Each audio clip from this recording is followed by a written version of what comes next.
les coûts qui sont supportés en France ne sont pas nécessairement les coûts qui sont supportés au Cameroun. Toute proportion gardée. Et donc c'est très difficile de dire, puisque les autres payent l'unité de communication à tel montant, nous nous considérons comme étant défavorisés puisqu'on nous demande de payer plus.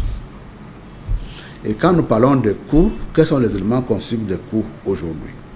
Les éléments constitutifs de coûts, c'est essentiellement ce qui concerne le système de téléphonie, l'infrastructure qu'ils mettent à notre disposition pour pouvoir assurer les communications.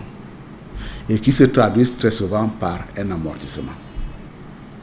Et c'est cet amortissement-là, en réalité, qui traduit l'usure du fait que nous communiquons. C'est cet amortissement-là, très souvent, qui est considéré comme étant un élément de coût auquel l'opérateur, si il veut continuer à survivre, doit nécessairement avoir une certaine marge parce que les gens qui investissent dans le secteur n'investissent pas par philanthropie, ils attendent des dividendes en bout de course.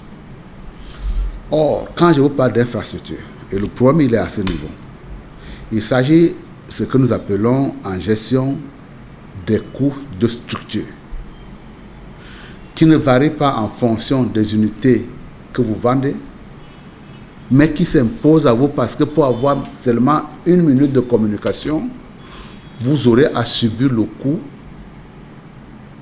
de cette infrastructure-là. Admettons donc que l'on met en place une infrastructure qui nous permet de communiquer. On valorise. Le point qui est posé en face, c'est premièrement combien il nous a coûté au global, mais combien également il nous a coûté à l'unité de consommation. Vous voyez là où se fait la différence. Ce qui veut dire que si l'infrastructure coûte 1000 francs de manière globale, et que vous êtes 1000 consommateurs à l'utiliser, le coût à l'unité par utilisateur s'en ressentira forcément. Si vous êtes 200 à l'utiliser, pareil, le coût s'en ressentira. Ce qui veut dire qu'il y a un gros biais de dire c'est moins cher qu'en France.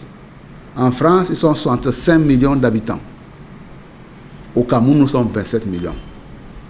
Donc, vous pouvez imaginer donc qu'à niveau d'investissement égal, le coût sera faible là-bas, puisqu'on va le repartir sur 60. Bon, les 65 millions d'habitants ne communiquent pas tous, mais prenons par exemple le cas où il y a 50 millions d'abonnés. Ce coût-là de l'infrastructure va être réparti entre 50 millions d'abonnés. Chez nous, ce n'est pas le cas.